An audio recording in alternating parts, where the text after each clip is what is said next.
공교롭게도 저 박주민 의원, 김영배 의원님이 인용했던 PPT를 저도 준비를 했는데 미리 상의한 건 아닙니다. 그런데 하여튼 권성동 의원님의 발언이 다들 관심을 가졌어요. 그래서 그 내용을 보면 법무부 인사정보관리단에서 검증을 한 게 틀림없다. 그런 이야기를 했는데 저는 이 말이 상당히 설득력이 있다라고 생각을 합니다.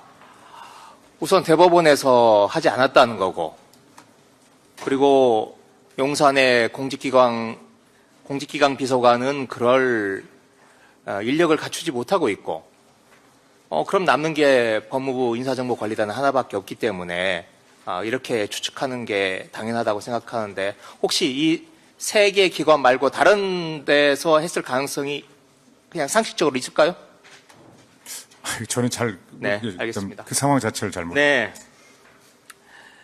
그런데 이게 법무부에서 했다면 정말 이게 삼권분립의 원칙에 대단히 위배되는 거다라고 생각을 합니다. 민사든 형사든 최종 심판자는 법원이고 검찰은 한쪽의 당사자일 뿐이죠. 맞죠? 검찰은 네. 형사재판의 당사자입니다. 그런데 그 한쪽 당사자에 불과한 검찰이 사법부, 그것도 일반 평판사도 아니고 대법관도 아니고 사법부의 수장인 대법원장 임명에 영향력을 행사할 수 있다. 인사검증을 통해서. 물론 추천은 못하겠지만 최소한 배제할 수 있는 권한을 잠정적으로 가지고 있다. 이건 전 굉장히 심각한 문제라고 생각을 합니다. 이건 스포츠로 따지면 축구 선수가 심판을 자기 입맛에 맞는 심판을 고를 수도 있는 그런 것에 비유할 수 있다고 생각을 하는데요.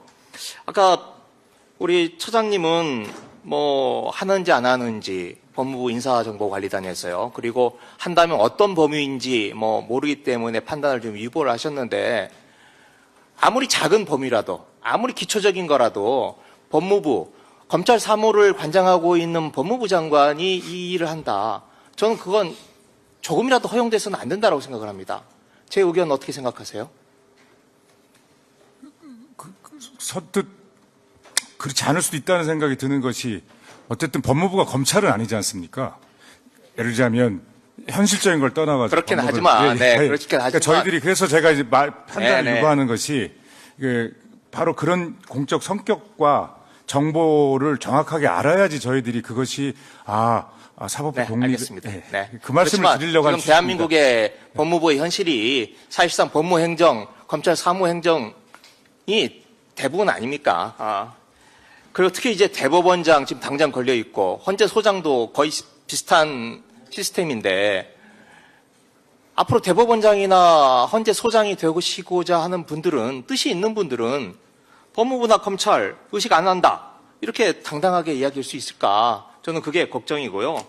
그래서 지금 뭔가 이 시스템을 이 상태로는 유지할 수 없다. 저는 그렇게 판단을 합니다. 지금 김영배 의원님은 그래서 막 헌법까지 굉장히 크게 말씀을 하셨는데 저는 그렇게까지 그건 너무 좀 유연한 것 같고 당장이라도 이 문제는 고쳐져야 된다라고 생각을 하고 인사정보관리단이 법무부에 둘 때 옆에 계신 우리 박범계 의원님을 비롯해서 많은 민주당 의원들이 이거 문제가 있다라고 지적을 해왔습니다. 그중에 하나가 인사 추천도 검사가 하고 검증도 검사가 하고 최종 임명권자는 또 검사 출신인 대통령이 하고 이 쳇바퀴 돌아가는 이 시스템에 문제가 있다라고 했지만 그중에 하나도 이겁니다.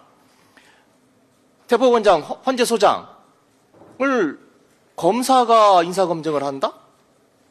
이게 너무나 문제가 있기 때문에 그래서 최소한 지금의 법무부에 있는 인사정보관리단을 국무총리 직속으로 두든지 아니면 인사혁신처로 돌리든지 똑같은 지금 25명의 인사정보관리단이 있는데 각 부처에서 파견받아서 책임자만 국무총리 직속을 하거나 인사혁신처에서 한다면 지금 발생하고 있는 많은 의원들이 제기하고 있는 문제 해소되지 않을까 저는 그렇게 생각을 하고요.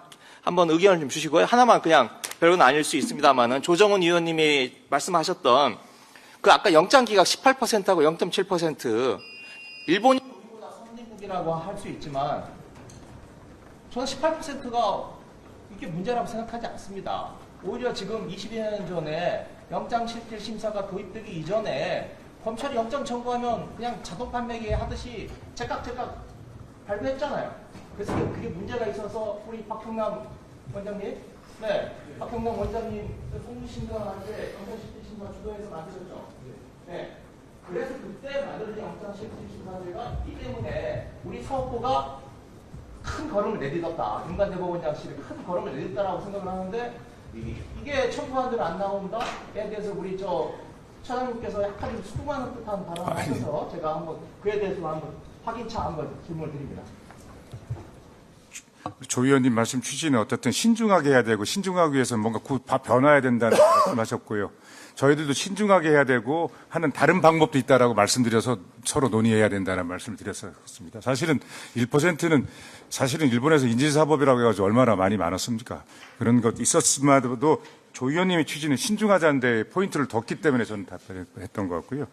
인사검증단은 계속 말씀드리고 저희들도 계속 팩트가 확인되고 그런 것들이 있다고 한다면은 계속 관심을 가지고 저희들의 생각을 다듬어 가지고 또 좋은 정책을 나는데 저희들의 의견을 내야 된다고 저는 생각하고 있습니다.